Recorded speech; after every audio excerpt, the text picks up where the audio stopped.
Okay, I'm sorry actually electricity load shedding हो गई थी ऑब्वियसली जो है लाइट चली गई थी तो फॉरन मैंने जनरेटर भी ऑन करवाया है ऑब्वियसली हमारे मुल्क में एक तो ये प्रॉब्लम बहुत ज़्यादा होता है तो खैर मैं obviously we were discussing about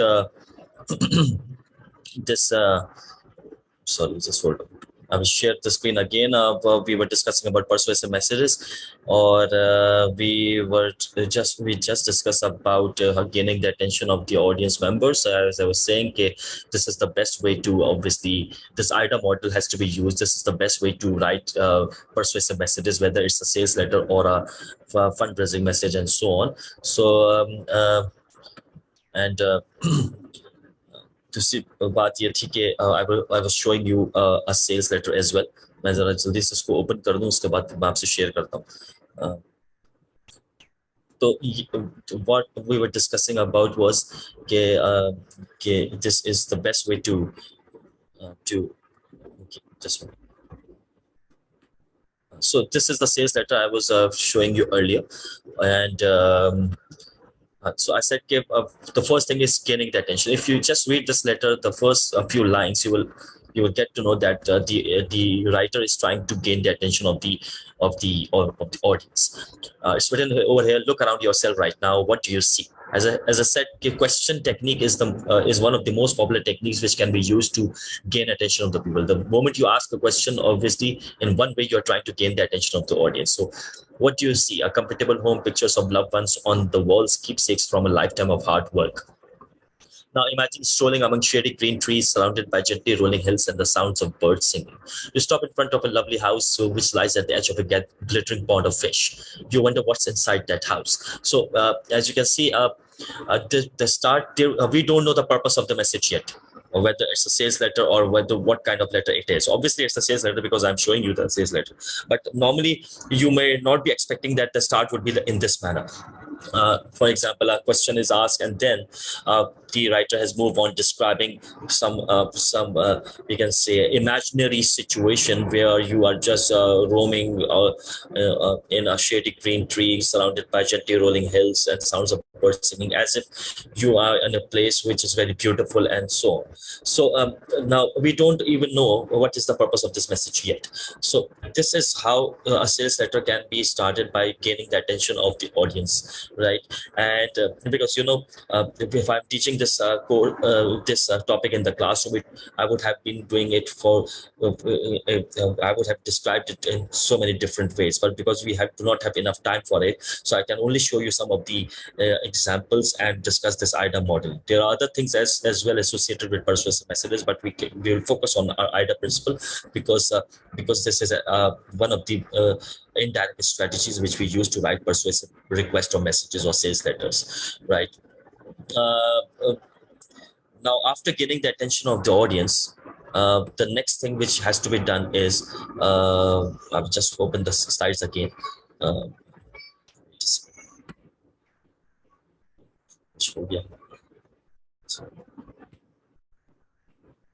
After we have started by getting the attention, we can move on to the next thing, that is building interest. Now, what this building interest means, obviously, you need to make people stay, or you can say make people understand and stay what you are trying to obviously offer, right? So building interest has to do with you cannot just start you cannot finish your persuasion without building interest in whatever you are trying to offer them or whatever you're trying to persuade them or something. You must have seen obviously many people who are giving speeches or presentations as well. Normally they will start the presentation by some conventional way or by using the same techniques which we have just discussed now, by asking a question or using a quotation or describing some sort of a good definition, or by doing. We will discuss about these skills in the presentation skills topic as well later on. So because that is also persuasion of some kind, so we can discuss at that time as well. After we have completed our written communication topic, we can move on to the presentation skills topic, and then I will talk about some of the things over there. So So even if you have not mentioned the main idea yet, you need to provide something which can through which the interest can be built. It is obviously emphasize a central selling point, make rational and emotional appeal. But now, what is the meaning of rational and emotional appeals? We need to discuss about it first of all. Okay, I'll just start a slideshow so that you can easily see what it is. Rational appeal has to do with logic, right? Providing logic. It is also known as logical appeal.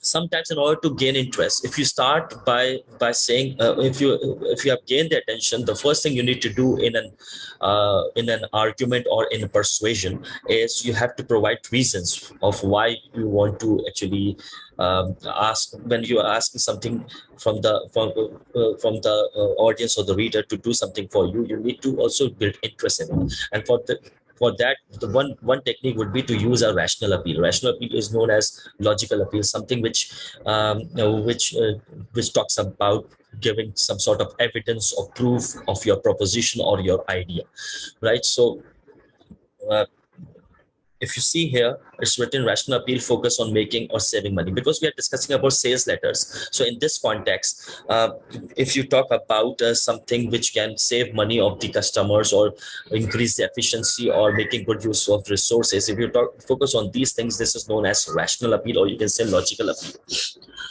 If you are obviously not writing the sales letter, but you are claiming about something, or you are proposing an idea to someone, there again you can use rational appeal or logical appeal. Logical appeal or rational appeal has to do with providing some factual evidence, or you can say providing some talking about some facts or details. And especially in a sales letter, when you talk about uh, uh, facts or details or giving proof or evidence or something, that can persuade the customers to go for your product or service. There are many people who are just emotional about something, but there are many people who are obviously are convinced when you give them some logical reasoning, or you can say when you talk about rationality, when you talk about some sort of fact or proof. For example, in a court of law, when uh, the judge always asks for some sort of evidence from the lawyers, right? In order to win a case, you need to provide some evidence and proof. Making the judge emotional will not help you. So rational appeal can have various meanings. Sometimes it has to do with talking about saving money, right? So, or talking about efficiency and productivity. You must have seen many business people, they are interested in all these things, right? That is how to increase the efficiency of their of something, or how to save money. So if you provide some arguments where you can obviously appeal them to them, that something will help them by and some money will be saved, and some efficiency can be increased or productivity will be increased, they may be convinced. But if you try to make them emotional in some way, they will not be convinced at all. So there are different type of people actually who are convinced by different kinds of appeals. So those people who are more rational, you can say, or more who actually demand some logic behind everything, they would be persuaded if you provide them some sort of logical appeal or rational appeal. And obviously they may be convinced that you are right in some way. So we'll see the example of a rational appeal. For example, here a product is being described as the signature air purifier. This is the name of the product, the brand, obviously, and it talks about a signature air purifier uses an electronic filter that never needs replacing. Just rinse it off and it's as good as new. Again, this example is taken. This is an isolated example, but it's talking about a product. Actually, it's saying that it never needs replacing. It is not very costly, and you can just replace filters without any cost. You just have to rinse it off, and it is as good as new. So it's obviously appealing to the audience that if you purchase this product, you will obviously save a lot of money, and obviously you can and the product is very efficient and so on. So this means that the company is trying to build interest in the minds of the audience by providing some logical or rational appeal over here. Now, this is one example, but there is another appeal which can be used sometimes, and that is known as emotional appeal. If you think that emotional appeal has to do with focusing on status, ego, and sensual feelings, as human beings, we have got, for example, five senses: sense of touch, smell, taste, sense of looking at things, and sense of taste. So that if someone is trying to arouse our feelings or sensual feelings, or someone tries to focus on emotions, uh, it's very easy sometimes, as far as we are human beings, so we can be convinced easily. If you look at the advertisements normally which are coming on television or on print advertisements on newspapers, you will find that most of the products are sold, or you can say the advertisements obviously offer emotional appeals over there, because there are certain things, obviously, which we are very emotional about in our lives. For example, we are emotional about our family, about our health, about our education, about our security and safety. We are also emotional about, obviously, the taste, or you can say the smell, for example. These are all sensual feelings. So whenever someone talks about these things, we as human beings can become emotional easily. If you look at, for example, those people who are begging on the streets, you will find that they also know that in order to persuade us to give them the money, they normally use emotional appeal all the time. They will give us some prayers or duas, right? Whenever obviously we are on the signal, they will come to us and they will just say कि भाई आपके अल्लाह करे आपके जो है सेहत अच्छी रहे, अल्लाह अल्लाह अल्लाह करे कि आपके बच्चे सही रहें, बीवी और आपका कपल बहुत हमेशा कामयाब रहे, एंड सो ऑन, आपके पेरेंट्स की लंबी उम्र हो। और ये जो बातें लोग करते हैं, obviously why they are doing it, because we are very emotional about our family, about our friends, about our health, and so on. So they know about it. So in order to get money from us, what they do is they use emotional appeal all the time. This is just one example I'm giving you. People use emotional appeals in so many different ways, obviously. So in a sales letter as well, if you're writing a sales letter, so you can make people emotional by talking about something which has to do with sensual feelings, or about some status or ego or something.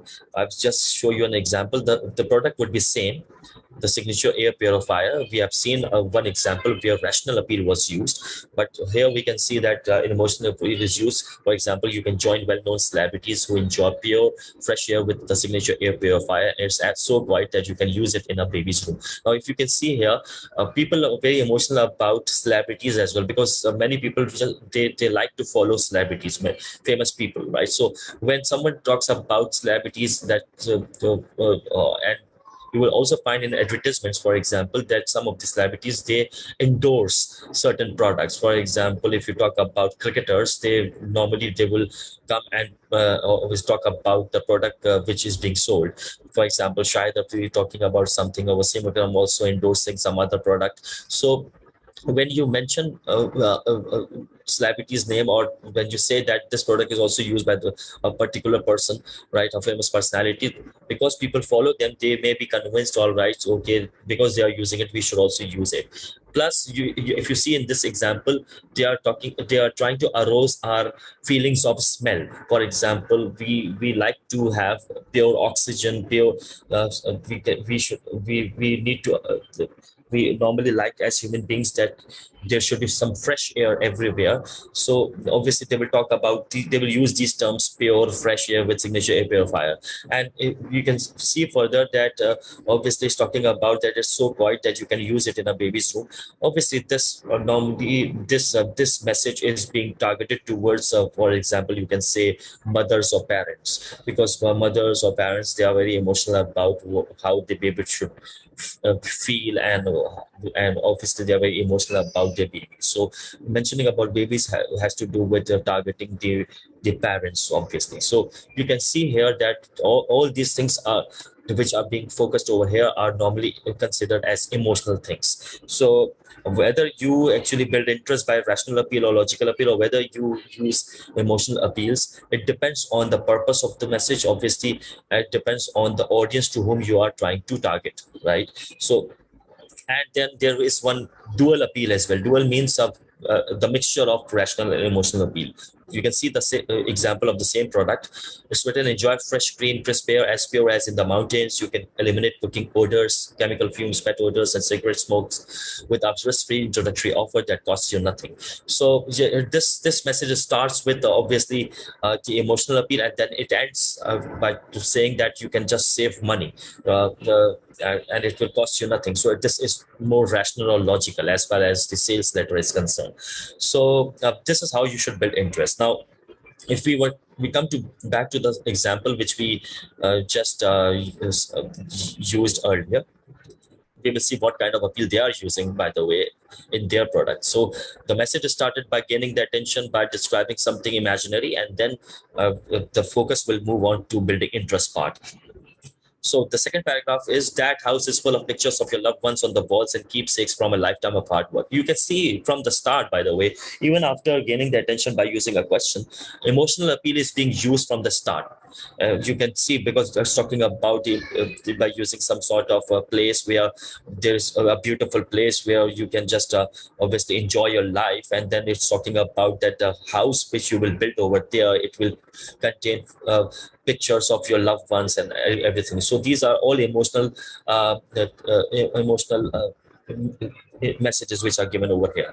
Now it's mentioned, it is your new green groove estate homes. This is the first time the writer has tried to come up with the purpose. This is the main purpose of the message, that is, he's trying to sell this brand, obviously these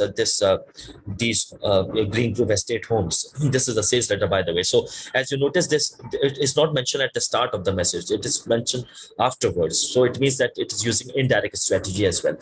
Once you have started the message, you can mention the main purpose of the message anywhere you want. So the writer has decided that soon after gaining the attention, he has mentioned the main purpose of the message. And then the message continues. Green Grove Estates is a new state-of-the-art secure retirement community located in the heart of Arden, Delaware. These homes are close to transportation, medical facilities, and shopping. Green Grove Estate is also a gated community where you can meet new people or just enjoy the quiet beauty of your home and its surroundings. So if you notice here, obviously, everything which is mentioned here has to do with emotional appeal. It's not rational, by the way, because talking about transportation, medical facilities, and shopping, this is more emotional aspect rather than logical, because normally people who like to do shopping, or normally people who are concerned about the health or transportation, they may be more interested in obviously going for this you can say product or service, right? So you can notice that nothing, no figures, no factual information is provided over here, but all this is emotional. So from the first paragraph to this paragraph, you can notice that that emotional appeal is being used throughout. It depends on the writer which type of appeal is being used, because it's written to some family. Obviously, they are writing a letter to Mr. and Mrs.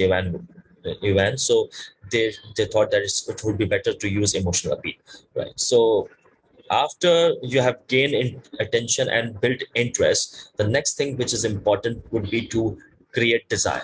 Now, what it means to create desire? Obviously, desire is not present, by the way, in our hearts. But we normally, what we do is we you have to create desire.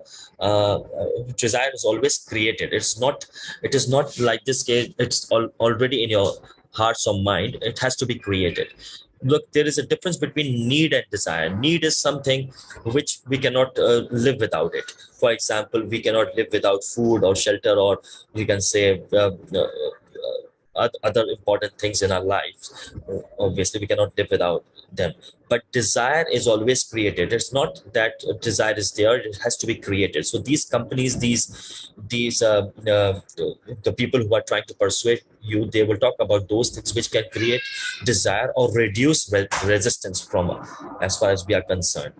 Because in our mind there are so many objections, right? We do not like to change a lot as human beings. So in order to reduce resistance, desire has to be created. Now, in order to do that, there can be so many other techniques which can be used, especially if you talk about sales letter. So again, you can use testimonials. As I said, this can be a technique which can be used for gaining attention as well. Testimony is obviously using the words of someone who has already used your product, and now he is trying to appreciate that product. So you are using the words of those of them, so that some sort of testimony or gawahi can be given that your product is a better product. Money back guarantees, free samples, performance tests, or other techniques. There are other techniques as well. For example, you can talk about discounts, you can talk about sales. You must have seen in your lives, of obviously, whenever you step outside your home, you will find there are so many outdoor advertising. From outdoor advertising and in shopping malls, you will find that sale and discount is obviously highlighted every time you step outside your home. It means that they are trying to create desire in your hearts, so that you can go and visit their shops and buy the products. So, right? So this is how you can reduce resistance. There are many techniques which we can use. Some of the techniques, as I said, are written over here. Promise, money back guarantee, or warranty. And you need to understand one thing: some of the techniques can be over can be overlapped. It means they can be used for desire as well as for motivating action, which is the last thing as far as the persuasive messages are concerned. We will look at what can be done in the motivating action part. But as you can see, offering a free sample or trial, you must have noticed that when you go for example, grocery shopping in a big grocery shops, for example, in Piazza store or Nahid supermarket, you will find that sometimes they will just distribute free samples to the customers, so that some sort of desire is created in their hearts, and they go and buy their product or service, right? So now these free samples which are provided over there is just to create desire in your hearts, right? So we will see the example of the sales letter which we were looking earlier, ताकि आपको ताकि वहाँ से समझ में आए थोड़ा सा.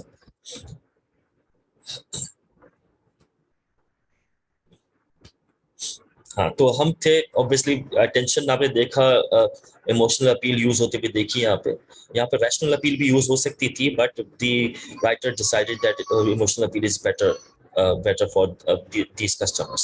Now, the next paragraph: every home has been designed with needs of the residents in mind. Amenities include 24-hour security, bounded guards protect you and your property. Then the next point is clubhouse. Third point is wheelchair accessibility, and the fourth point is emergency medical care. So if you notice, these 4 points are mentioned over here. These are also known as reader benefits.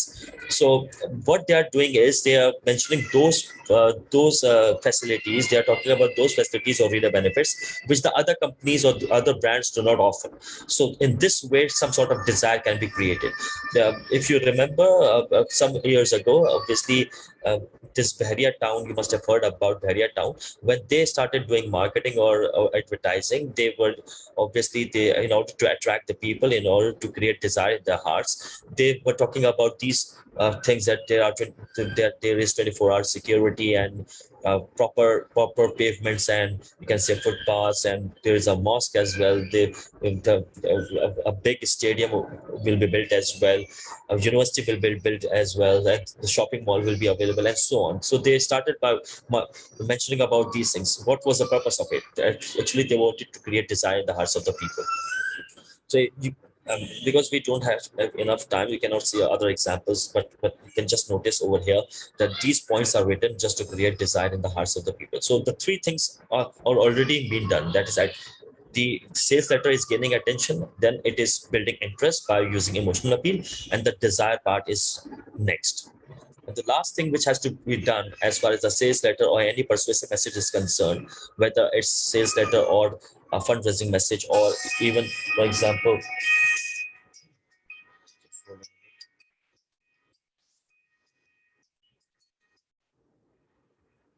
hello, जी बोलिए. अभी मैं busy हूँ, तो आप please, अब कौन बात कर रहा है? Hello.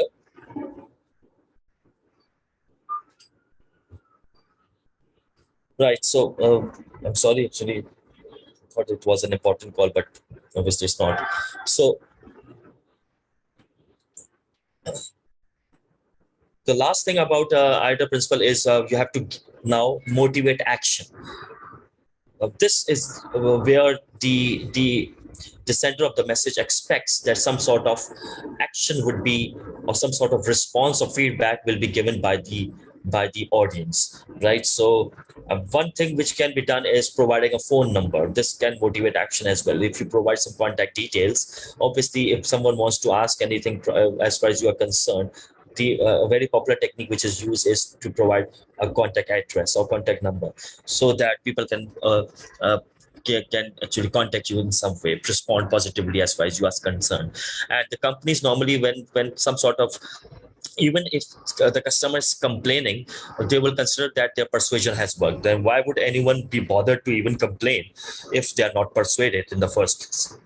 So motivating action techniques can be many again, as especially if you're talking about the sales letter. We will just look at some of the examples. As far as motivating action is, again, you can offer a gift or sample or promise an incentive, limit the offer, set a deadline, or guarantee satisfaction, and so on. So there can be many ways how you can motivate action of the people.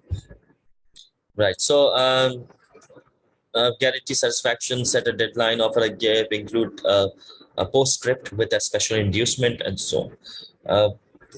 Again, we will look at the example of our sales letter. Where just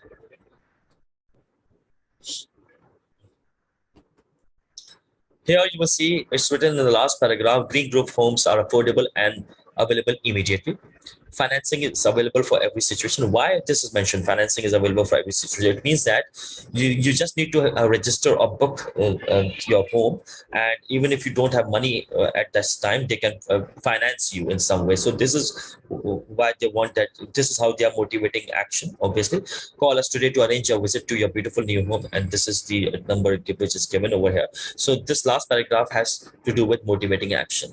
So you can see IDA model is used here, and this is known as indirect strategy, and this is the best, you can say, technique which can be used to write persuasive letters like sales letters or fundraising messages, or even a cover letter, right? We will look at cover letter later on. Okay, so uh, I will show you one more example so that you can just get to understand what this persuasion is. Just one more example. Let me open it and then I will share it.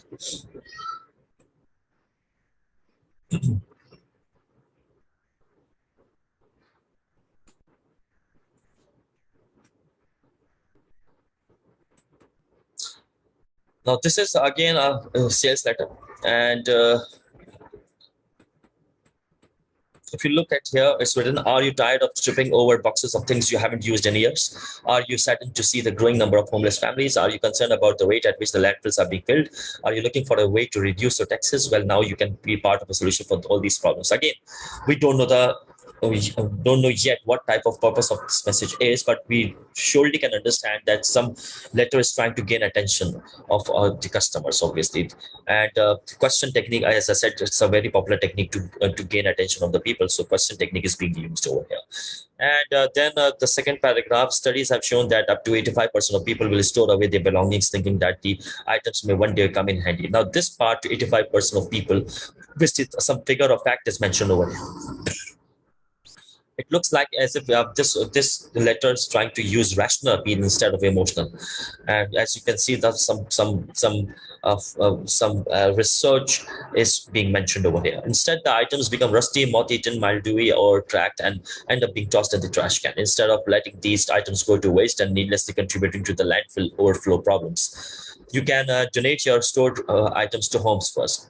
Here, they are mentioning the purpose of the message. So after the rational appeal being used, they are mentioning that you can donate to homes first. This is obviously a donation letter in one way. We will gladly provide you with a receipt that you can use to claim a tax deduction. Now, obviously, this has to do with creating desire. So after the most rational appeal, desire is mentioned over here. Notice that how the overall tone is positive and focuses on reader benefit to create a desire to donate. In 2001, the generous donation of our supporters helped to get more than 100 families off the streets and under a roof. We will help you to get rid of some of your stored items, and you will help us to to save a family from a life on street. This is again for desire, by the way, because they are mentioning that there are many people who have already donated to us, and they are also asking you to donate. So this has to do with desire, because as human beings, again, we try to compare ourselves with other people, and if someone is doing something, there's a possibility that we may also be obliged to do that thing as well. So this is quite common, as they know about it. So they are saying that others have also donated, you should also donate. So this is creating desire part. Then comes the motivating action, which is the last part of the letter. Our vans will be in your neighborhood during the first week of May to pick up items that you have placed next to your mailbox. However, if there is another time that is more convenient to you, please call us at this number so that we can schedule a pickup. Again, they are saying that there is no need to just come to us. We will come to you. We will send our vans in your neighborhood, and obviously you just keep your old furniture outside your homes, and we will pick it from there. So in this way, they are motivating action. They are saying that you not be worried about anything. You just place the old furniture outside, and we will pick it up. So this is desire motivating action. So whatever they want that some donations should be made, and in this way, obviously, they are motivating action. So as you can see, that IDA principle is used again over here, and this is a good example as well. Obviously, I cannot show you other samples, because obviously we have to move on.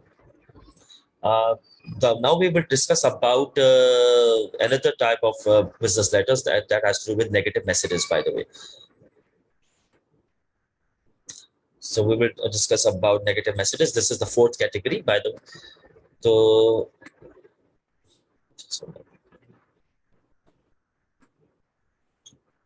again, I will open some of the files, and we can talk about negative messages.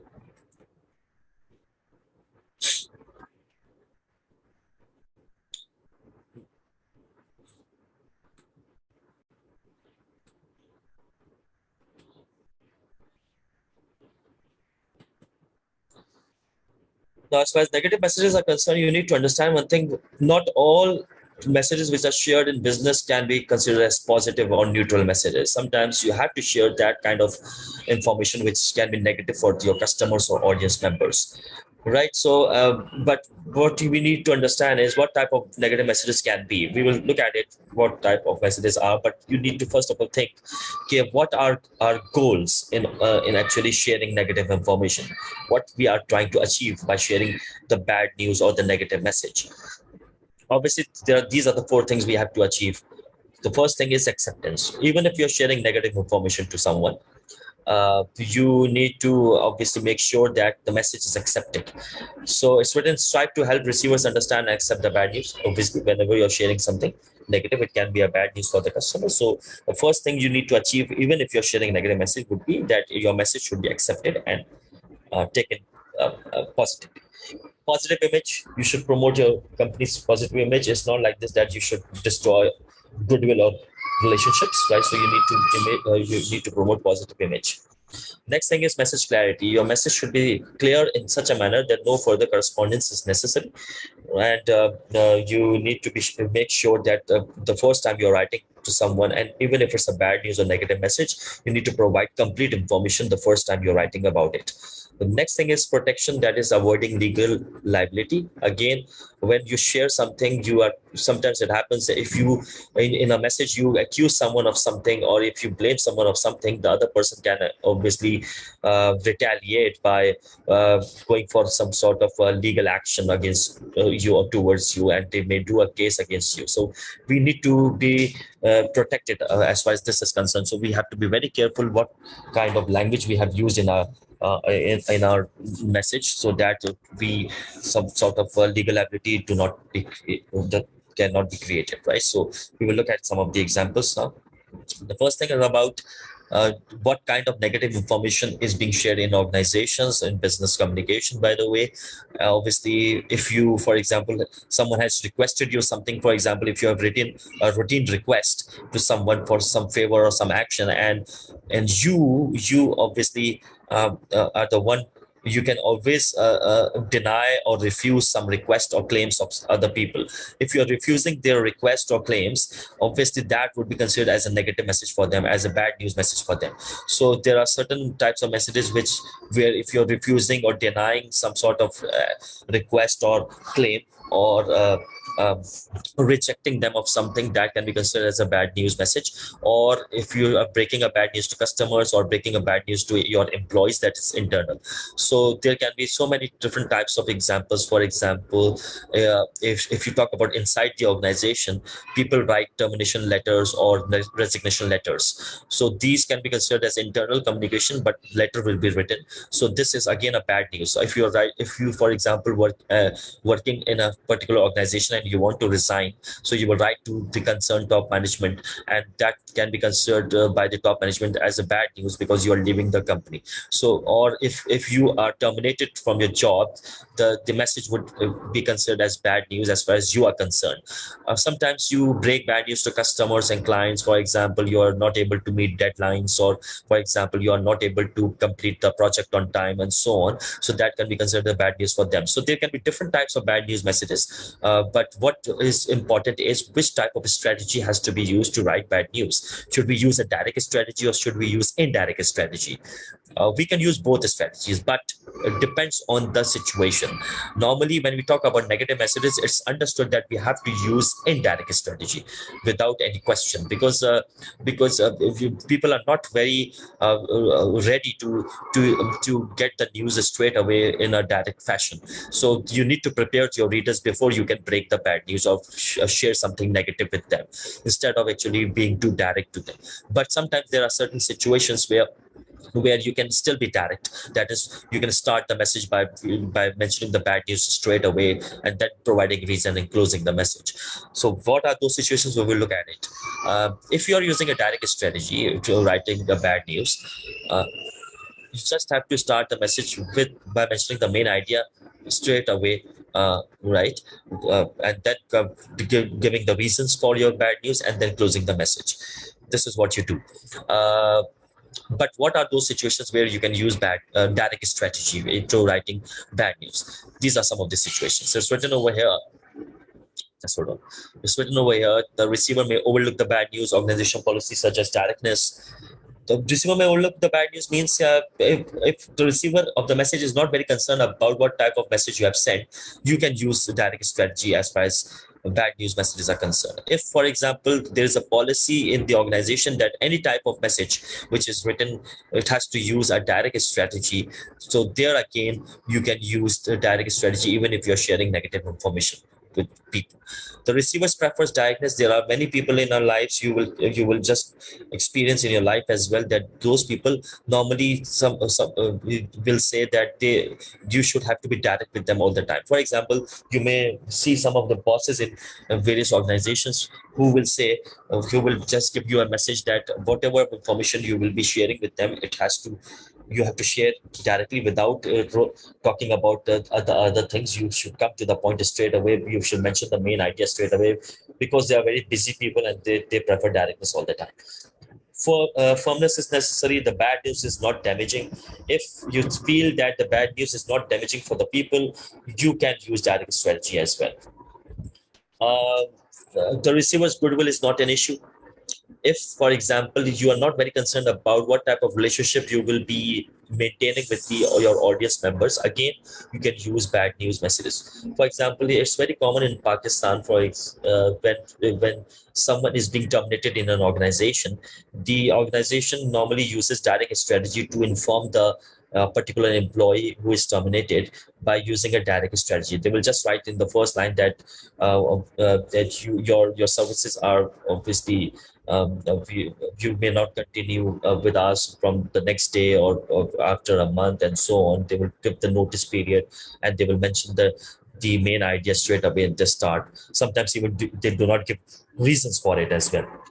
So it depends on what kind of situation you are. So normally these are some of the examples where direct strategy will be used. If in exams the question comes of negative message, it's obvious that you have to use indirect strategy. If, for example, some of the situations which are mentioned over here is mentioned in the question, then you can use direct strategy. Otherwise, it's already understood that you have to always use indirect strategy. Now, what is this indirect strategy? The first thing about indirect strategy is why we are using it, by the way, because whenever negative information is shared with the people, they normally they have, you can say, negative reactions. They will feel disappointed, they will be irritated, they will be frustrated, or they will show some sort of anger. So in order to obviously some of the examples are given here. For example, you mentioned in your letter that goods cannot be delivered as promised, there is a product failure or credit refusal or a billing error. So the initial reaction of the audience would be, they will be disappointed that their time is wasted and so on.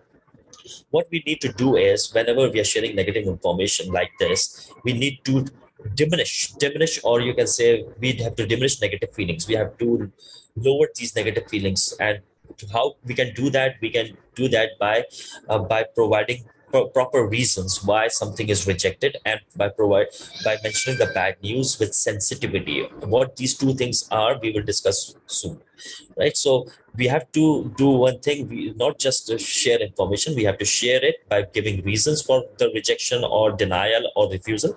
And secondly, we have to provide the bad news, especially with sensitivity, with lot of we have to be very careful how we provide the bad news. This is how we can diminish the negative feelings which we are expecting that will obviously have in the minds of the audience members. So what is this indirect strategy? As you can notice over here, there are 4 things we need to do as far as using indirect strategy in a bad news message or a negative message is concerned. And what is written over here, we have to start the message with a buffer, and then we move on to the reasons, then the bad news, and the close. So what is this? We will look at it in detail now. First of all, something is written about indirect strategy, that why should we use indirect strategy? We should use indirect strategy to communicate bad news, which appeals to the relationship-oriented writers who cares about how a message will affect us. Obviously, if you're concerned about relationships of the people, obviously, if you're concerned about the goodwill, because you have to maintain the goodwill with the customers, with the clients, and the other people, especially when you're sending the message outside your organization. So you will be more concerned about indirect strategy. And the indirect strategy allows you to prepare the reader before delivering the bad news, thus softening the impact of the bad news. So this is important, that why we are using indirect strategy, so that some sort of preparation can be done before even mentioning what's the bad news. All right, so we will just look at the writing plan first of all quickly, and then we move on to the example where we will find out the various kinds of techniques which are used over here. The first thing is about buffer. What is a buffer? Buffer is, you can say, a sort of a neutral and a positive statement which is normally used, right? At the start of the message, instead of mentioning the bad news straight away or negative messages straight away, what we do is we start by preparing the reader by providing a buffer. What is this buffer? Buffer is some sort of statement or a number of statements which you will use to and which will be considered as a positive statement or a neutral statement. Some of the examples of a buffer are, you can start by good news or best news is before mentioning the bad news, or you can compliment the reader or the receiver. You can start by providing some sort of appreciation, some mentioning some fact, or writing something which can create some sort of understanding with the people. And then there is one more technique. You can apologize straight away at the start, but this apology should not be used frequently, because it's not very favorable to use by apologizing, because people do not like that you apologize. And in the first place, why would you apologize if you're competent? So apology is normally considered as a weakness sign, so it's better not to use apology as a buffer.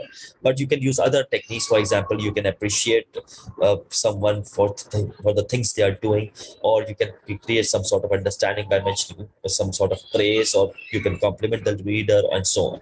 We will look at the example and you will understand what is a buffer. As I said, buffer is anything you're starting the message with something positive or neutral, a statement which can obviously allow you to prepare the reader, right, before coming to the actual message, that is the negative message. It is sometimes known as you actually are trying to be more diplomatic over here.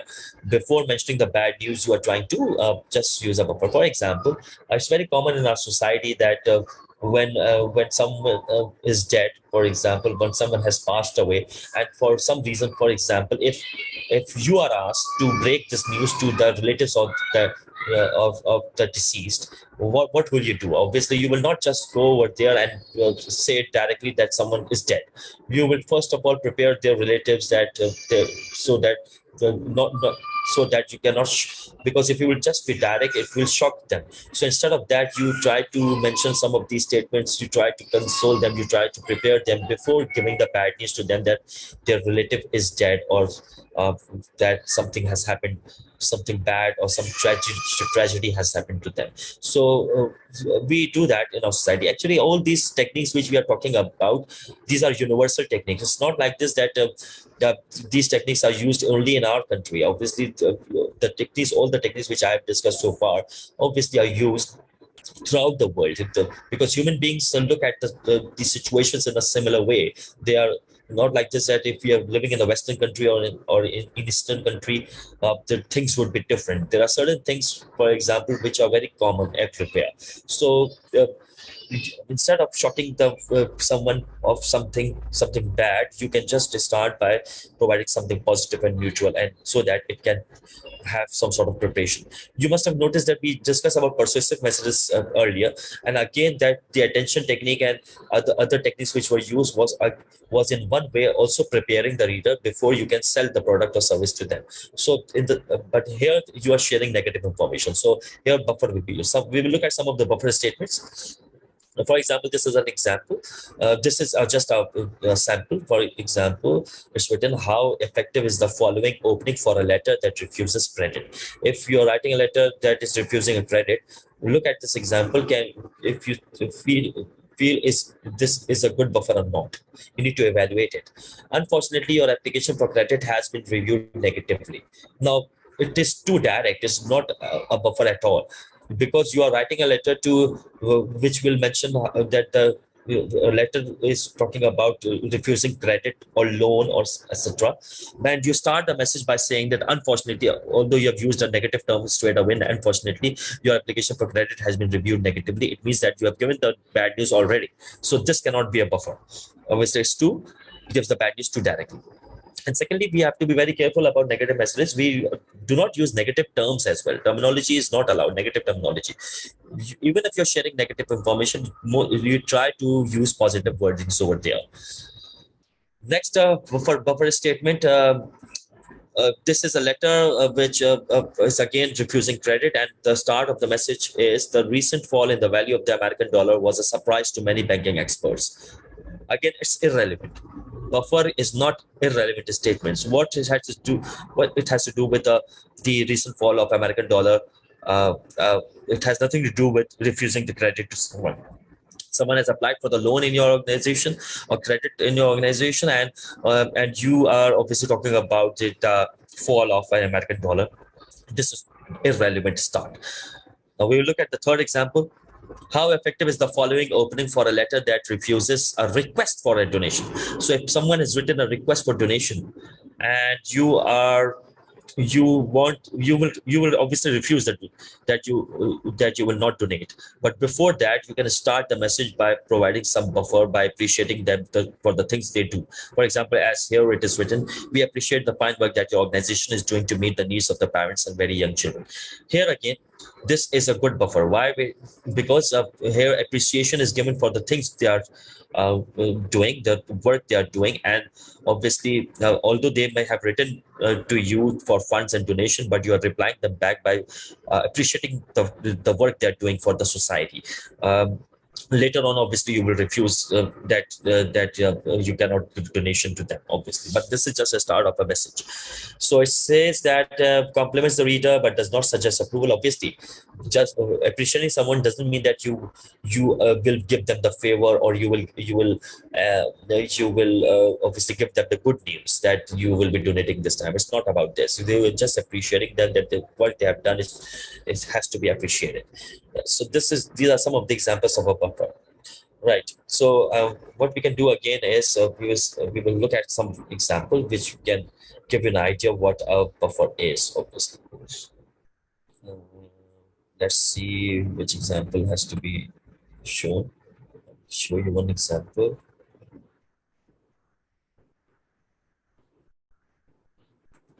I have a sample job refusal letter. Show you this letter, which can help you understand the buffer.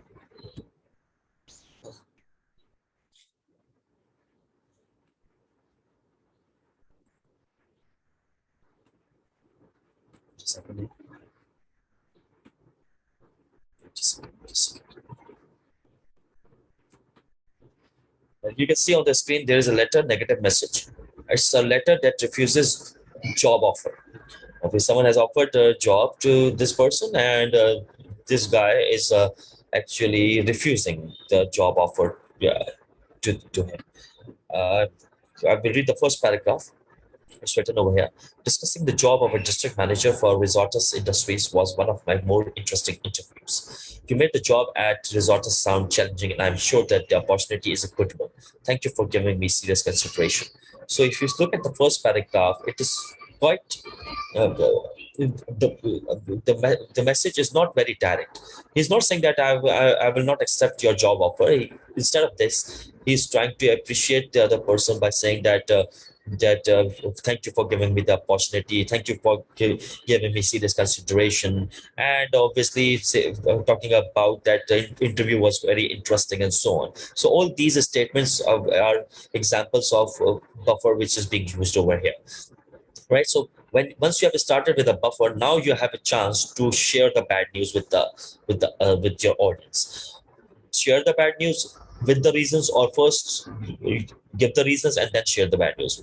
It can be other way around as well, because now you have actually prepared the reader already. Now you can actually share the bad news with them. So I will just again discuss how to share bad news and how to give the reasons as well. Okay. The next thing after you have used a buffer would be to give reasons. And what you need to do is, obviously there can be so many different ways to give reasons. You can cite some reader benefits. You can explain the company policy. You must have seen many people actually whenever they are refusing or denying your request. And if you ask them why obviously they are refusing you, so they will normally tell you that it's a company policy. So you can mention the company policy. You have to use positive words. You should actually make the other person realize that the matter was treated seriously and fairly. So we will look at the example soon, but first we will look at how the bad news has to be mentioned. Even it's not like this, the bad news has to be mentioned straight away. Even when you're mentioning the bad news, you need to be very careful. And there are certain techniques which we can use again to mention the bad news. For example, I will just show you some techniques to reveal the bad news with sensitivity, because we have to be still sensitive about it. It's not like this that you can just say no to someone, or refuse someone. Even if you're refusing or saying no, there can be other techniques as well. So you can share the reasons and you have to mention the bad news. Now it's the time to mention after the buffer, but you need to de-emphasize your bad news. You need to cushion your bad news. You need to be very sensitive even when you're sharing bad news. Some of the techniques which can be used to share bad news, these are some of the techniques. For example, you should mention the bad news in such a manner which should avoid the spotlight. For example, when you are writing a paragraph, and if you start the paragraph with the bad news, it means that you are just highlighting the bad news straight away. Instead of it, you can mention the bad news in the middle of the paragraph. So this is what it means to avoid the spotlight. Use a long sentence. Just instead of using a simple sentence, you can use a compound sentence or a complex sentence. Again, place the bad news in a subordinate clause. Yes, if you are using a complex sentence, obviously you must have studied about simple, compound, and complex sentences. Complex sentence obviously has two clauses. One is the independent clause or the main clause, and the other clause is the subordinate clause or the dependent clause. So instead of mentioning the bad news in a in a independent clause, you can mention it in a subordinate or a dependent clause. So place the bad news in the dependent clause. I will show you an example where you will understand it.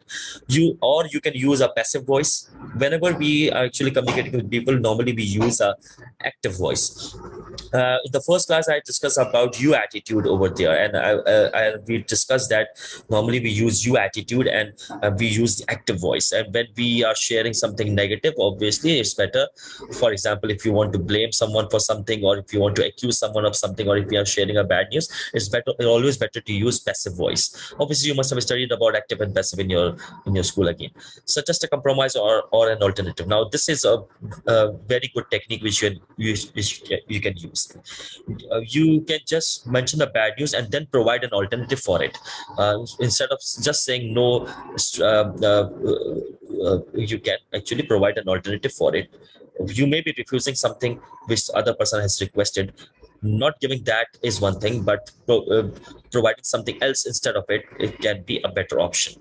Or you can just use a technique which is known as imply the refusal. In Pakistan, for example, this is very common whenever we are communicating with people, and if you want to share bad news, we do not use those exact words where bad news can be prominent. Instead of it, we talk about something and it may mean something else, so it means implying the refusal. I will show you one or two examples where you will understand some of these techniques which can be used. So after you have started with a buffer, you can quickly switch towards your giving reasons and bad news. So I will show you the same example which we used earlier.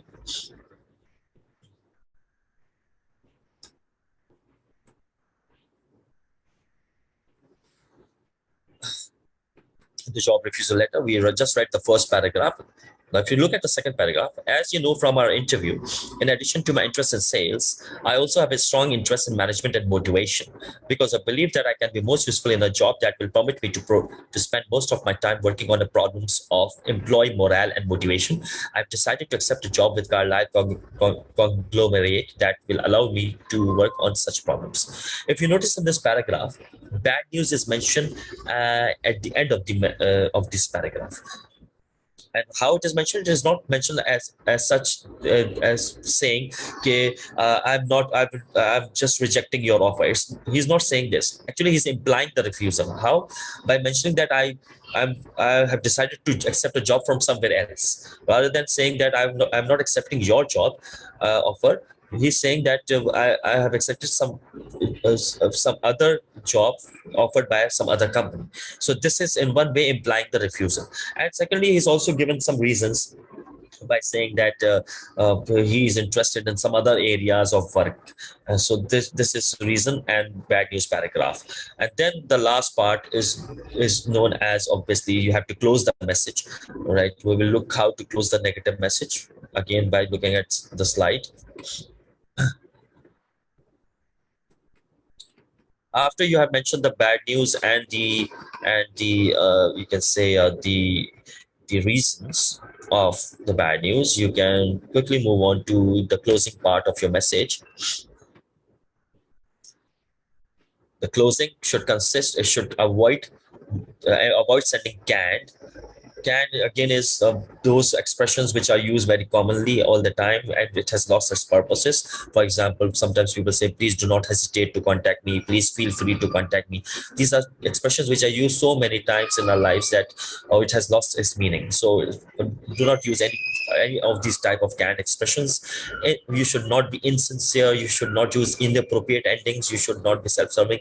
Try to personalize the closing with a forward look, an alternative to the refusal. Yes, instead of providing the alternative after the bad news, you can mention the alternative in the end of the message as well. Good wishes, freebies. Freebies means sending something free, a sample or something. And again, you can, if you, for example, have the option of ending with a sales promotion or resale. I'll show you one example where all these techniques are used. Some of these techniques are used. We come to the example again, the sample letter, and see how it is ending. I do appreciate your offer. Let's wait, hope that you can see it. Uh, I do appreciate your offer and feel certain that you will be able to find the right person to serve you as a district manager. He has not used any of the technique which we just discussed in the slides. So not really. Actually, he's just appreciating them again, so just to end the message, right? And then sincerely and so on. So as you can see here, it's a very simple message, and it's using the indirect strategy. First, the buffer is used in the first paragraph. You can notice here, just to prepare the reader, the president of the resorts industries. Then he's giving reasons and also implying the refusal that he will not be working for them, and then obviously appreciating them at the end. I'll show you one more example which can help you understand the bad news. This one is a slightly difficult example, but again, this, this can be considered as a good example for you to understand what it is. Okay, now just wait.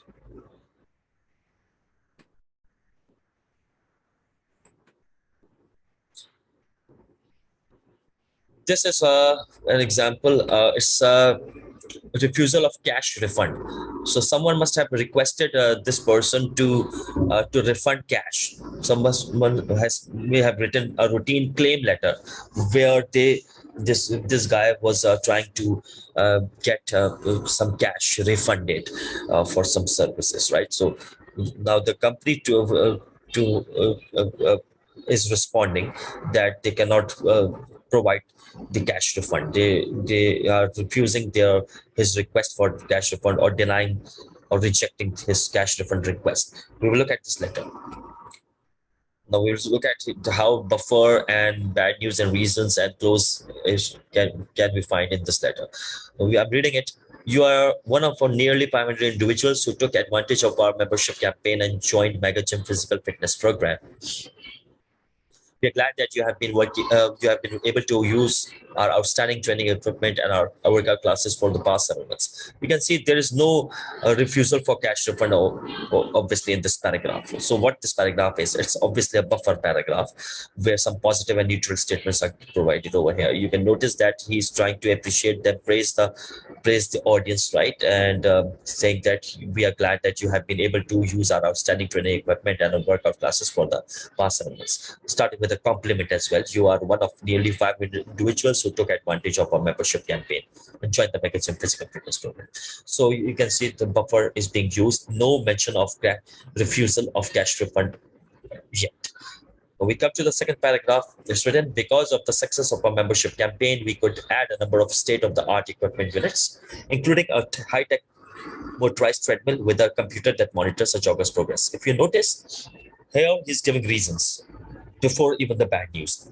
And as mentioned in the slides, you can use by describing some reader benefits. So he's giving some reader benefit that we have included a high-tech motorized treadmill with a computer that monitors the jogger's progress. So talking about a new equipment which is purchased over here. This and other improvements to Mega Gym depend on the contracts signed by individuals like you. We hire employees, schedule workouts, and purchase equipment based on the number of contract memberships in effect. If you notice, this last line is talking about the company policy. He's saying that we hire employees, schedule workouts, and purchase equipment based on the number of contract memberships in effect. So you are also a member, and he's not mentioned yet that he will not be refunding the remaining amount or remaining membership which is left. But he's talking about the writer is talking about the company policy that the number of memberships will help us hire other employees, train them, schedule workouts, and purchase equipment. So indirectly, he's obviously preparing the reader and telling this person that it is difficult for us to obviously refund cash or refund the membership, whatever someone has. Obviously, normally, if you talk about gyms, you have to pay them yearly, right? Annually. So per month amount, 12 months amount is being paid already. So it seems as if the person who has written the letter to Mega Gym, he may have requested them to refund the remaining months, obviously, where he's planning not to use them, their facilities, obviously. So the company is replying back and saying that describing a company policy that we it's very difficult for us obviously to I'll not mention the bad news yet, by the way, but only mentioning that this is our policy. We come to the next paragraph. We are expecting a bad news soon. To allow membership contracts to be broken would make it impossible for us to fulfill our commitments to our employees and to our members. So now here they are mentioning that we cannot allow membership contracts to be broken, but still not mentioned the bad news yet. Although your contract payment cannot be refunded. Now this is the point where they have mentioned the bad news. I will read the sentence first of all. Although your contract payment cannot be refunded, we can deactivate your membership. Now, this the sentence is a long sentence, as mentioned that bad news can be mentioned like this way. Secondly, this is mentioned in the middle of the paragraph, so it's avoiding a spotlight as well, and it is mentioned in the subordinate clause. This is a complex sentence. Although your contract payment cannot be refunded, this is a dependent clause or you can say subordinate clause. We can deactivate your membership. This is independent clause or main clause. If you know about complex sentences, it has two clauses, and it's always better to mention the bad news in the subordinate clause. So already three you can say three techniques already used here. It's not like this you have to use all the techniques. You can use just at least one technique. So but he's using already three techniques. Then he's mentioned further, when you return from your overseas assignment, you may resume your active status and use the remaining 5 months of your membership. Now he's mentioning that he's giving an alternative as well, that you have used 7 months, the 5 months are remaining, so you wanted that this 5 months should be refunded. Instead of this, we will not refund it, but we will do one thing. We will deactivate your membership for the time being. You just go to your overseas assignment. When you return, you can use the remaining 5 months of your membership. So this is the alternative they are giving. Instead of rejecting or refusing the cash refund straight away, instead of it, they are just giving an alternative that we will not uh, we can deactivate membership for the time being, and it can be activated later on. So you can see that reasons and bad news is mentioned already, and the techniques which we discussed earlier are being used over here. Now the end of the message is encloses a form for you to return regarding the status of your membership. You can count on Megagym to help you get back in shape when you are able to resume membership. In this particular example, you can notice that this company Megagym is doing sales promotion. The last line is obviously the sales promotion technique which is being used to close the message. Obviously, they can provide the phone number and other things as well. Plus, they have also given that the form is enclosed, and the reader has to just fill the form and return it to them, and then the Megagym promotion is given. You can count on Megagym to help you get back in shape and you are able to resume membership and so on. So you have seen two letters, negative messages. In exams, obviously, you may be asked to write a resignation letter, or for example, you may be asked to write uh, uh, some some a termination letter, for example, or you may be asked to write any negative message which is refusing or rejecting the audience members for some claim or some request, right? So that is possible. So, and as I said, that in exams, so normally when a sales letter situation is given, you will obviously use indirect strategy. That is obvious.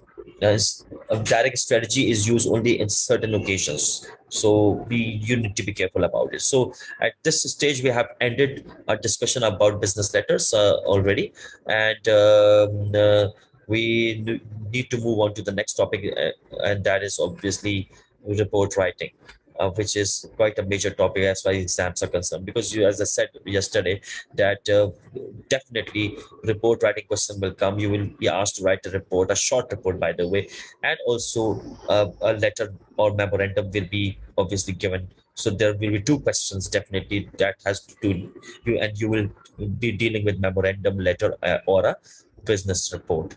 So we can just start by discussing about business report first, and then we will move on to the other details as well. Okay, as far as the business reports are concerned, or report writings are concerned, obviously you will not be asked to write a long report. You will be asked about a short report. So we look at some of the things about report writing. First, I will share some of the slides with you guys, and then we can move on.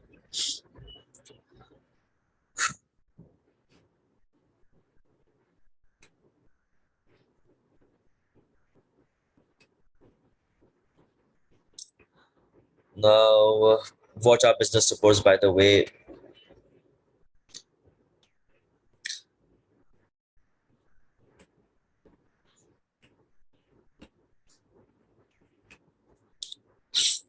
Now, as far as the report is concerned, there can be so many different reports in the world. Obviously, it depends on the organization. It depends on in the field or discipline you belong to. Whenever you hear this word report, obviously, what should come in your mind? Reports just means to tell about something, right? And as far as we are concerned, we have experienced already many types of reports. For example, you must have seen medical reports, or you must have seen your school progress report, the result sheet which was given to you when you were in school, and so that is also a report. Or you must have heard about news reports which are normally shared on media all the time. Any story is a report. So report can be of different forms, different ways, for different purposes they can be written, right? And obviously there are business reports as well. So a report as is a very, you can say, a generalized term. First of all, you need to understand, and every report is based on research. You must have heard about research articles or research papers published by obviously master's level students or MPhil or PhDs. These articles or research papers are also reports, and they are known as research papers or research articles. So you can name the reports in any way you want. In an organization, there can be various types of business reports which you write as a important member of that organization. You may be asked. Most of the reports are normally, obviously, are authorized, and you will be requested to write reports on various subjects. Reports can be oral, reports can be written. Obviously, we will focus on the written reports because this is one of the requirement of your course. But oral reports can also be given in the form of presentations. So it's not like this that you will only be giving reports in the written form in future. You will also be asked to present your report in front of the people in meetings in the form of presentations and so on. So, in order to just understand what are reports, you need to first of all think about. I'll just show you, give you one definition, and then we can move on. What I feel is, just hold on a bit. If you talk about business reports, especially, uh, you need to understand one thing, that managers all over the world, they rely on reports for decision making and for solving problems. So whenever the manager is obviously need to take an important decision in their lives, or obviously for the organization or solve a problem, these managers obviously would like to have reports in front of them, which will give them a lot of information and data before giving a making a decision. So the business reports obviously are shared in the organization, and it is impossible for us to discuss all types of reports. By the way, we can just categorize them into different types, and then we can discuss, because we don't know which type of situation you will on which situation you will be writing your report in future. But as far as the structure of the report is concerned, as far as how to organize your reports are concerned, and how to use different strategies are concerned, we can definitely discuss about it, right? Especially if we are talking about business reports right now. So a report can be a written, because we are focusing on written reports, so I'm just saying it. Written factual accounts that objectively communicate some aspect of business. Because we are talking about business reports, so I'm saying that it's a written factual accounts that communicate some aspect of that objectively communicate some aspect of the business. What is the meaning of written factual account? Written, obviously, you know that has to be written.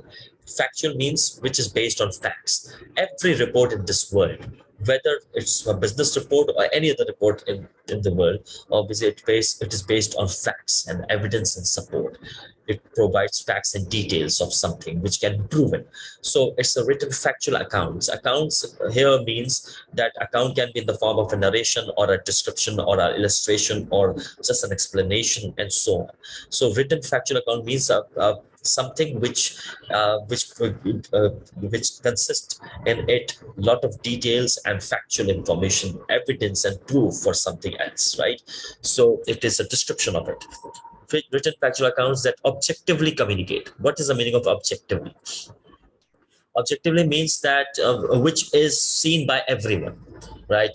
Which can be you can say explained by empirical analysis, right? Which is obvious.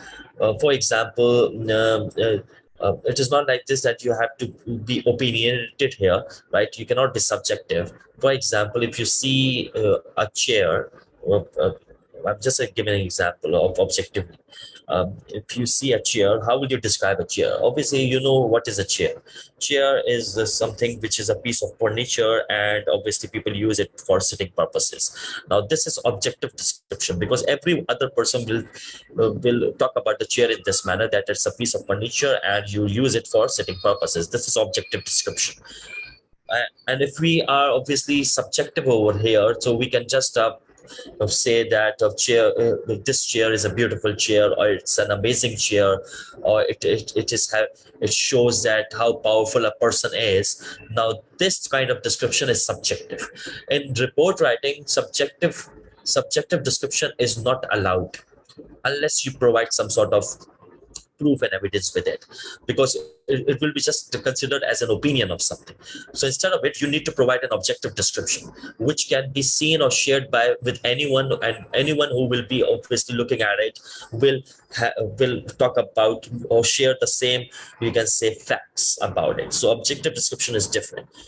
Okay, I will just give you an example of media.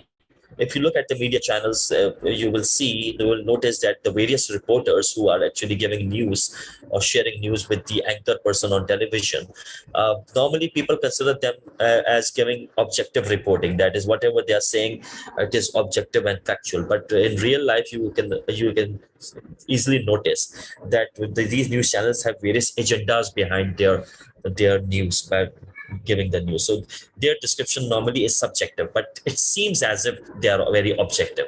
And you know what I'm talking about, because the reporters, they whenever they are sharing the news, or a report, because I said news or story is also a report, although it's a narrative report of different kinds. So but it's a report. So instead of being objective, they are more subjective. They will just give their own opinions in order to describe that particular event or situation at that where they are reporting about.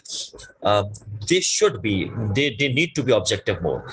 Look, if they were objective, obviously how it's possible that the same news is shared on different media channels and they give a twist to it. They sometimes make it more sensational, and sometimes it is quite noticeable that they are favoring some party or some following a particular agenda. So it means that they are actually, in reality, they are very subjective.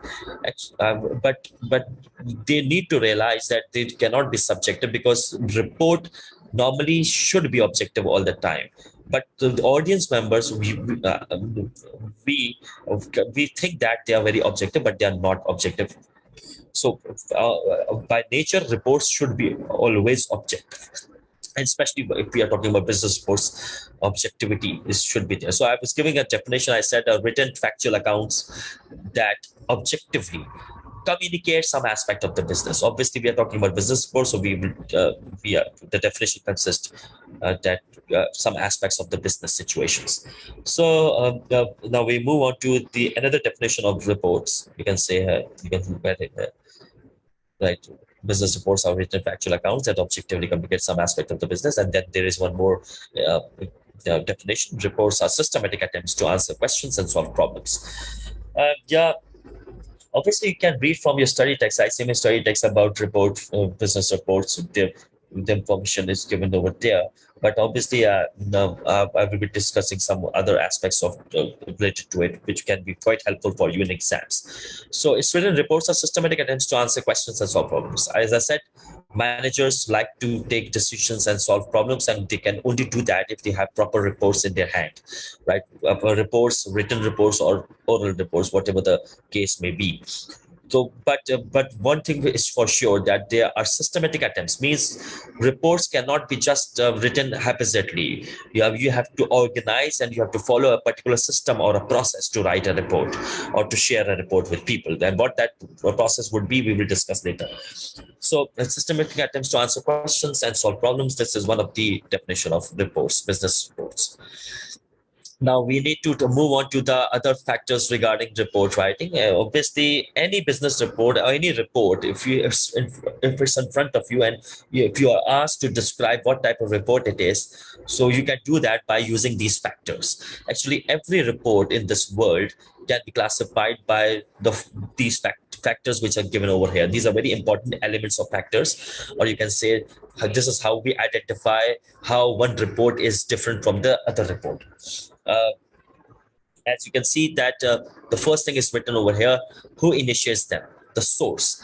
Yes, whenever you have a report in your hand, the first thing which you need to see is, whenever you want to analyze that report, the first thing you should notice is how the what is the source of that report. Means is this report authorized, or is this report voluntarily written? So exactly, because most of the reports in this world are authorized by someone else, authorized by someone who is powerful. So if you may be requested to write a report, you will be asked to write a report by someone who is, you can say, your superior, or your manager, or someone who is more powerful than you. That person may request you to write a report. Actually, it's not like this, that you will just decide to write a report on your own without any reason, unless you are being asked to write a report. So those reports are regarded as authorized reports. So 99% of the reports which are written in this world are authorized. You can see easily that the medical reports which you receive sometimes when you go to the hospital, that those reports are also authorized. They are not voluntary reports. Although the lab technician who has written that report, he was authorized to do it. Otherwise, he would not share that information with you guys, right? So you need to understand, reports can either be voluntarily written or authorized. There are very few reports where people just voluntarily decide to write a report. Those people who are powerful, they can decide to do that. If they want to share something with their audience members, or with their subordinates or employees, they may decide to do it. Otherwise, obviously there is always some organization or an individual who will authorize you to write a report. The next thing is the frequency, how many times it is published. So the source is voluntarily or authorized reports, right? The frequency is the second factor which needs to be considered whenever you see a report in front of you, or whenever you decide to write a report. You need to analyze that report, or evaluate that report based on these points. The second thing is the frequency, how frequent the report is published. Frequency, what is the meaning of frequency? Obviously, the number of times something is being published. Some reports are known as special reports, and some reports are known as routine reports. Routine means, obviously we will use business technical terms over here. So routine, already that those things which are published quite frequently, many times, whenever uh, you want to publish them. For example, we were talking about routine business letters earlier. It means that the frequency of those letters which are being sent to various organizations, the sending and receiving of those letters is quite frequent in every organization wherever you are working. So routine reports means those reports which are frequently published, for example, daily, monthly, uh, weekly, quarterly, half yearly, annually. So these are normally routine reports. But sometimes some reports are special reports, that is published once, for example, in many years. The suppose Look, I'm giving example of the media. By the way, we are not concerned about the media reports, but we can understand what are reports by looking at some examples from the media. Look here, you must have seen many anchors or reporters sharing reports daily in their lives. Obviously, if they are reporting about certain event or incident, but sometimes they work on special reports or exclusive report which they publish not very frequently. Only after, for example, many days they will publish. They may be investigating something or doing some research about something, and after many days they will publish a special report. So it means that some reports are routine and some reports are special reports. The third classification point is the destination of the report. is the report published for internal purposes or external purposes? You can easily understand this thing because, look, as I said, there are certain documents which are for internal purposes and some documents which are sent outside the organization. Like, for example, memorandums are written for internal reports, internal purposes, and letters are mostly written for external audiences. They may be written for internal and external both. Same is the case with reports, business reports. They are sent internally or externally to outsiders, to clients, to customers, sometimes, and sometimes internal audience, that is the staff members. Length of the report, short and long. In exams, obviously, you will be asked to write short reports. And if we have enough time, we'll talk about some long reports as well. But our main focus in this lecture would be today and tomorrow as well. On the short reports aspects, because this will come in the exams definitely. The short reports, obviously, now how do we know that the report is short report, especially when we talk about business reports? How do we know that the report is short or long? You need to see a short report. First of all, we need to see what are those formats which we use to write short and long reports. I will share with you first the formats first, and then we can move on. Yeah, there are 5 formats which are being used to write reports: letter format, memo format, manuscript, printed forms, and digital. You may be amazed at why we are saying letter format and memo format. Are we writing letters or are we writing memorandums? Well, why we are saying it? Actually, the format is use of a letter. The format is use of a memorandum, and you can write a report. The report is not a memo, or report is not a letter. Report is a report. The body of the message obviously would be a report, right? But you can use a format, a letter report and a memo report. And in exams as well, you are expected to use a memo report or a letter report. These will be regarded as short reports. These are the most popular, you can say, formats all over the world to write short reports. You use the format of a letter or a report and you write a short report. We will look at those reports samples as well later, so we will understand what I mean. So for short reports, we normally use letter format or a memo format, and you can easily understand when you will use a letter format and a memo format. Obviously, if you're submitting the report for internal audiences, you will use a memo format, and for external audiences, you will definitely use letter format. Format means you will include the parts of those documents. For example, if you're writing a memo report, your memo report should have a heading of a memo at the top, and then to, from, date, and subject, which we discussed yesterday, right? So that can be a memo report format. And if you're writing a letter report, obviously you will include all the parts of a letter. For example, the sender's address or the letterhead, date, and inside address, salutation. The main body will consist of a report in it, and then you can move on to complimentary clause and author's name identification and so on. So the same parts will be included. Format will be same, but the document will be still considered as a report. So for external audiences, we use this short report format, that is the letter report, and a memo report would be for internal audiences. The third format is the manuscript format. This format is used for long reports. What is the meaning of manuscript format? It is like a book. Obviously, when you see a book, a published book, you will see that this book consists of a lot of sections in it, lots of parts in it. For example, a book may consist of a cover page, a title page, table of contents, and then obviously some preface and so on. Then the first chapter, the second chapter, the third chapter, the fourth chapter. There can be so many chapters in it. Then in the end of the book, you will find glossary of terms, index, appendix, and many other parts can be included. So actually, this book also consists. The manuscript format is the book format. So long reports are regarded as long reports because they have to follow a lot of formalities. They have to include a lot of formalities in it by including so many different sections. We will discuss about these, what sections comes in long report tomorrow. So after the short reports, we'll come to that long report part as well. So in long reports, you have to include various, you can say, book format. You publish that report in the form of a long report. The research papers or the research articles published by many scholars and researchers or MPhil masters or PhD degree holders uses this long report format, that is the book format or manuscript format. So in order to understand what is the book format, it's very easy. You can just look at the book and see how many sections it consists, because it means that the book is using a lot of formalities, and obviously It has many sections in it. In the same way, a long report takes a lot of time to write. Obviously, you cannot write a long report in half an hour or 1 hour, obviously, or even in 1 or 2 days. You have to you have to do a lot of research, and then you have to divide the report into a lot of sections.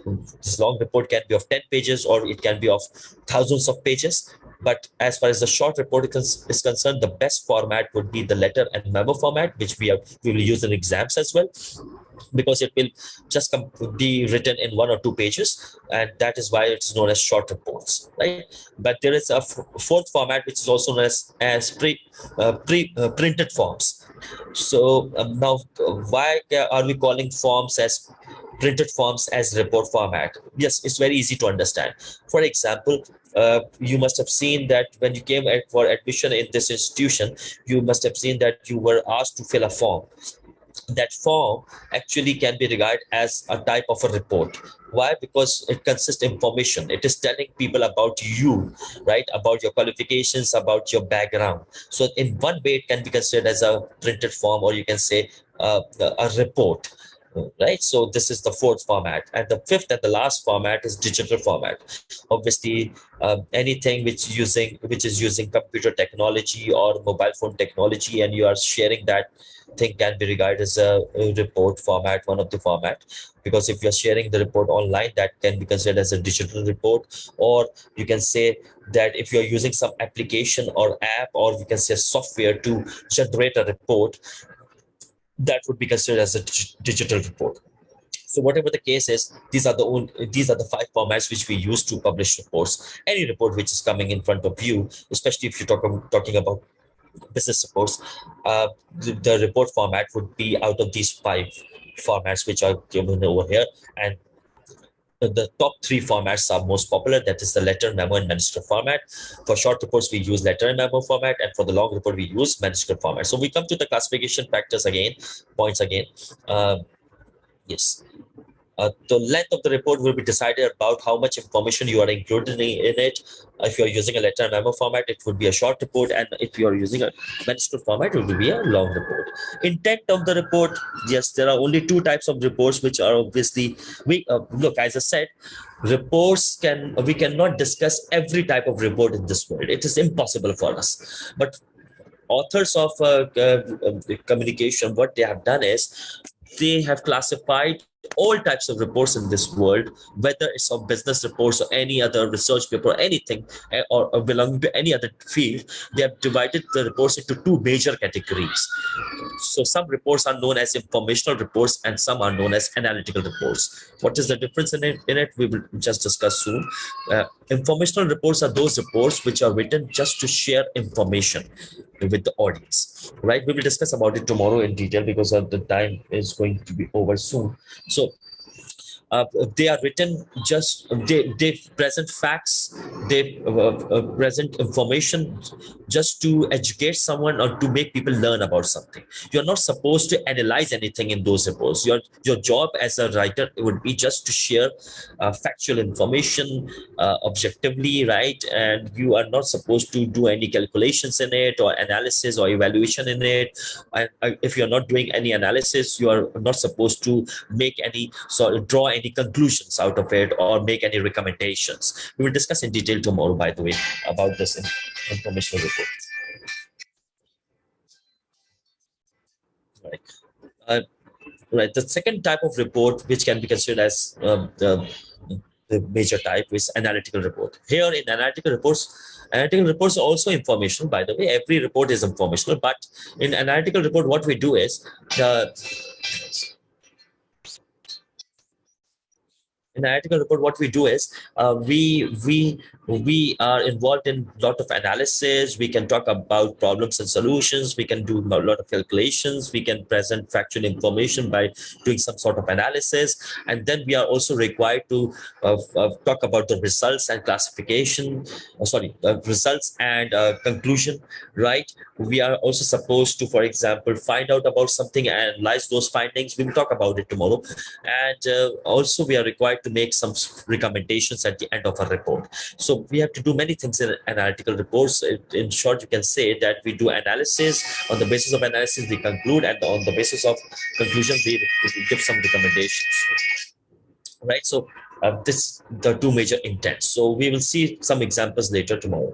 So informational and analytical reports can be discussed tomorrow, and we will obviously discuss short reports because this will come in depth in exams, and you will be asked to either write informational report or analytical report by using a memo format or a letter format. Sometimes they will not even mention that you have to write a memo report or a letter report.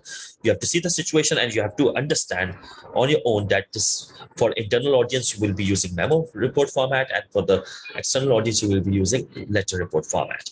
The last classification point is formality, and it's very simple to understand, by the way, informal or formal. Because if there are many parts in the report, obviously that would be a formal report. If there are less parts, for example, in a short report, we do not include many parts. We are just using memo and letter format in it. So there, or you can use a title page as such. So because we are not including many parts or sections in it, so it can be regarded as informal report. So short reports are informal reports, by the way. But do not be worried. Sometimes it happens in exams that the examiner tries to confuse the students by saying that you have to write short formal report. Formal reports are long reports, by the way, because it consists many sections in it. So when the examiner asks you to write a short formal report, you will be amazed. Okay, short reports are informal. Then why the examiner is asking us to write a formal report, which is a long report?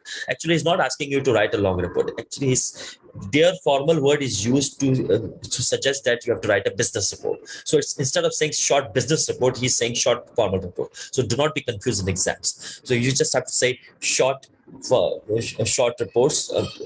Those are informal, technically speaking, but normally we associate formal word with business, right?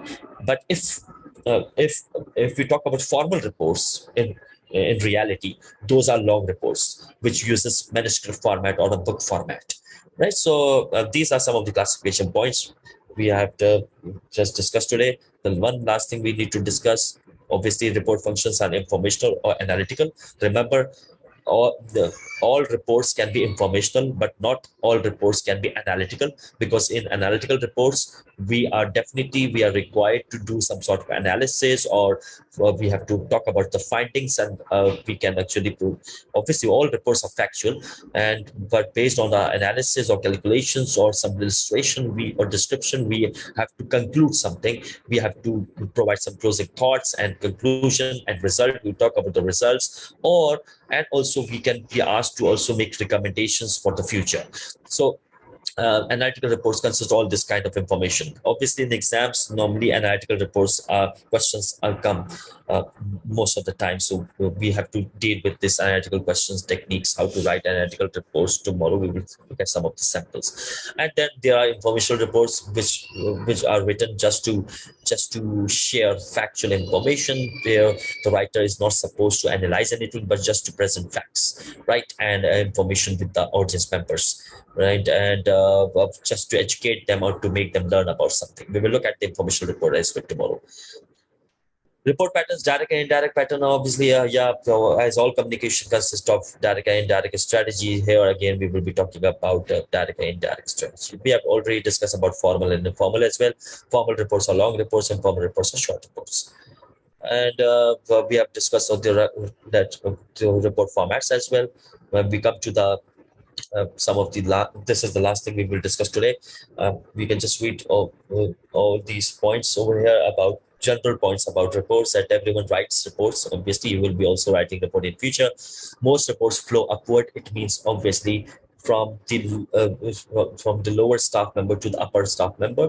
For example, the subordinate may be writing to the manager, or the manager may be writing to the president or the chairperson of the company, and so on. The flow, or the flow of reports, it's upward communication most.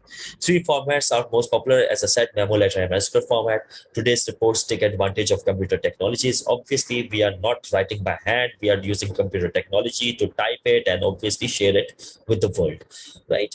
many reports are collaborative efforts means obviously when you are writing a report in companies, you will see that people work in teams or groups, right, when they're doing a project or assignment or task, and obviously they will also work on the report together, collaboration, right? So normally people nowadays individuals also write reports alone, but some of the reports can be many reports are collaborative efforts means we have to work with other people to write a report or share a report with the audience. Ethical report writers interpret facts fairly. Obviously you are required to be objective, you are required to share factual information, you cannot be subjective in it, and obviously yeah, this has to do with business ethics and business etiquettes as well. So it's no doubt about it, you cannot just be insincere, or you can say dishonest or mislead people. You have to talk about the factual information which is based on facts. Organization is imposed on data means obviously the report organizational pattern will depend on what kind of data you have and how you would like to present the data with the audience. There can be many organizational patterns or structures we will discuss when we talk about the short reports tomorrow. So the organizational patterns can be narration, it can be a narrative style you will be using, or argumentative style, or a problem solution style. It depends on the type of report, it depends on the purpose of the report, it also depends on the audience needs and requirements. So we can end our discussion of reports today. We have just started discussing about report writing, business reports. It's a very important topic, the most important of the rest of the other topics, I think so. And we will definitely discuss about look at the samples tomorrow, some short report samples, and how to actually write a short report. Tomorrow we will discuss about it. So tomorrow, Allah Hafiz. I'm ending the session.